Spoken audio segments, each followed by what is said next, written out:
Hi guys, this is Jason here from the Nathaniel School of Music, and in this lesson I'm going to introduce you to a three-dimensional way of practicing music. So in this three-dimensional exercise, which will hopefully be one of quite a few, we'll be looking at the study of intervals and trying to practice intervals with theory, with ear training, and of course with execution. So if you're a piano player or if you're a singer or any instrumentalist, this should hopefully help you. If you haven't already, subscribe to our YouTube channel, turn on the bell icon for notifications, and let's get started. So we are going to use C as the root for our entire three-dimensional interval training. So if you take the note C, we are going to now develop all its intervals. A great way to start off with your understanding of intervals would be to categorize them into perhaps intervals which are very stable, what we call as resolutions, then move into intervals which want to come back to stability, which we call as anticipations, and then you can practice the tensions and the mysteries and all the fancier intervals. So let's start with the resolutions. The resolutions are the unison, which is nothing, is just the same note. Then you have the octave, which is the same note played higher or lower. Then you have the perfect fifth, which is the fifth note in that particular major scale or minor scale or pretty much any other scale. And then you have the two emotion giving thirds. What I mean by that is the major third and the minor third. The major third conveys a more positive or an uplifting or a happy emotion, while the minor third portrays a more melancholic, serious, or rather sad emotion.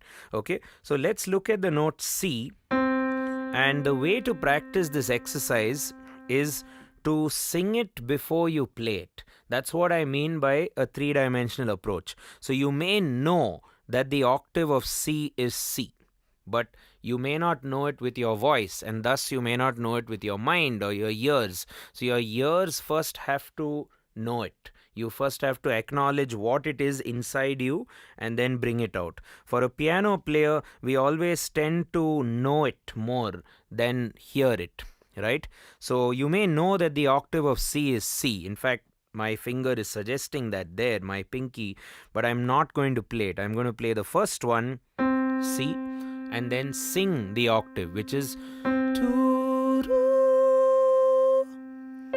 and then play it. Okay? Or I could go lower if I don't have that range.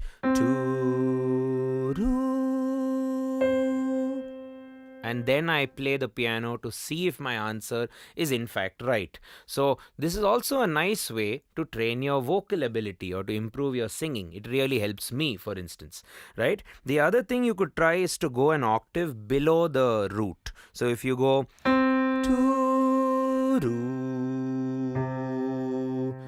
or remember, sing it before you play it. So that's about the octave, fairly straightforward. Maybe before the octave, you just want to sing the tonic. Maybe you just want to be like,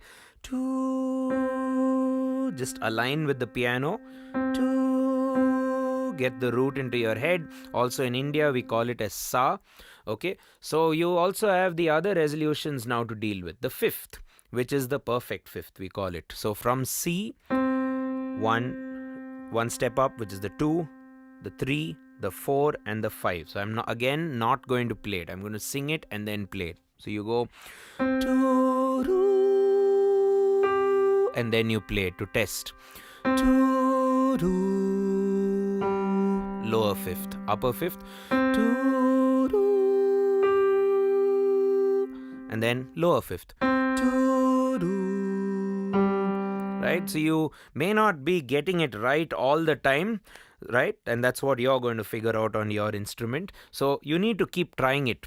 Okay, and moving on. So you have the octave done and dusted, you have the fifth, and now let's look at the third, which is 2 steps, or 1, 2, 3. 3 steps if you count the root from C. That'll be E. So I know it's E. Okay, and this is a very good challenge if you're a vocalist, if you're not a pianist. Usually if you're a pianist, you tend to know your scales at least, because that's the bread and butter thing. But if you're a vocalist, you may not know what you're singing. So this is a great way in that instance to acknowledge, yes, I know how to sing it, but do I know what note I'm actually singing? So the piano can really help tweak your knowledge of music theory. So you go, so that's C major third, C, E, because E is the major third, and then I check my answer. Hopefully I'm right, and I'm right? So that's E. C, E, C, E, right? So this is a bit easier than maybe the downward octave or going down the root. C, E, quite doable, should try it out. Or C, E, do, do, do, do. If that's tough, it's okay, just go up. Do, do, and then play it. So again, play the piano only after you have sung it. You need to sing when you're practicing ear training. It's very, very important, especially for things like intervals and chords and pitch in general. You have to sing. Now, moving on, you also have the minor third, which gives you a more melancholic quality. So if you're on C, the minor third is one step before the major third, or a semitone before the major third. Again, I'm not going to play it for you. C, E, E flat. So now you have to figure out a way to sing E flat, which is the minor third, or the komal ga. So you go C, E flat, do, do. That's your note. Sounds a bit melancholic. Just to prove it, you can also reinforce the tonic in your bass. There we go. Very serious sound, right? As opposed to the major third, the uplifting and grand. So you have the major third, sing and play. Then you go the minor third, E flat, C to E flat. Practice that. So that's about all of our resolutions. You have the octave, you have the fifth, you have the 2/3, the major third and the minor third. And then you journey forward. If you have to do the anticipations are notes which don't sound that stable. They are more bridge intervals. They go back to the resolutions, or they yearn to go back to the resolutions. So to start off with, let's begin with the fourth. C, F, and you could do one step further. You could do the fourth, and then sing what it will eventually resolve to, which is the third. Major third, or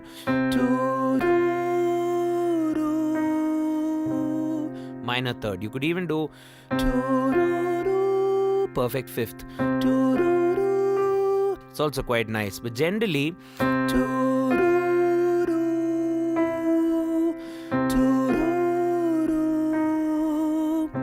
that's another great way to learn your anticipation, to package it with something you already know.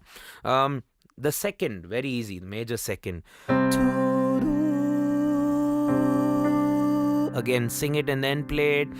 Sa, re, si, di,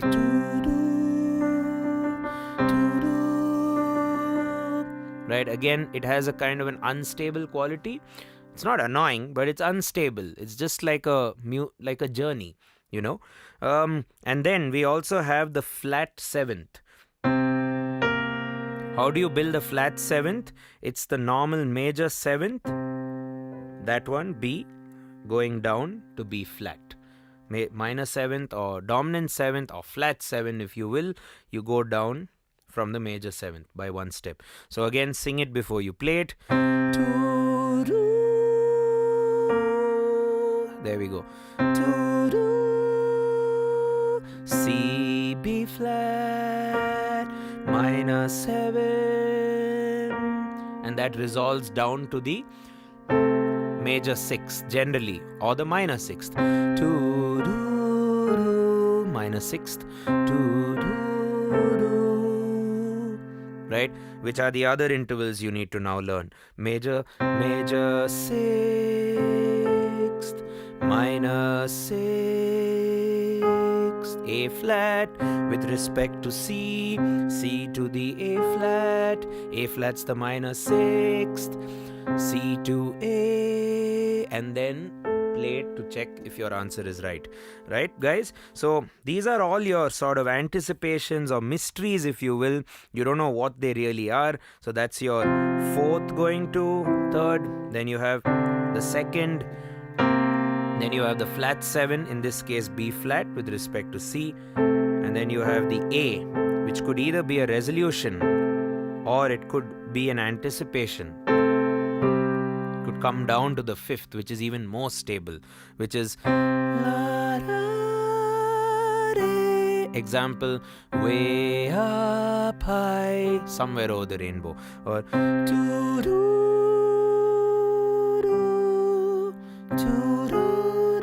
that's the minor 6th coming down to the perfect 5th, which feels the most stable, right? So that's about your 6ths. And last but not least, you can practice all your tensions. Well, I leave this to you. If you want to work with just the resolutions and anticipations till you get acquainted, perhaps with different roots, that would be nice. You could do that and then proceed onward towards the tensions. But the tensions are generally going to feel very weird to sing, or very creepy or scary, if you will, and that's the beauty of it. I mean, that's ultimately, music is an art form. It doesn't only have to sound pleasant to the ear. It can also be dissonant. There are horror movies and romantic comedies for a reason. There are different kinds of things, right? So if you want to get something more chaotic, maybe you could try the minor 2nd. That's the normal 2nd coming down. I would advise you to perhaps first play it on the piano, get used to it, and then try the whole singing and then playing, because these are very tough. So sa re si minor 2nd, and then you have the tritone, that's a perfect 5th, and then could get it like that. That's your tritone. Very tricky to sing, at least for me. And then you have the major 7th.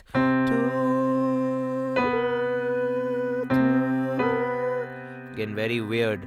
It doesn't seem like it has a purpose, right? It's just very chaotic.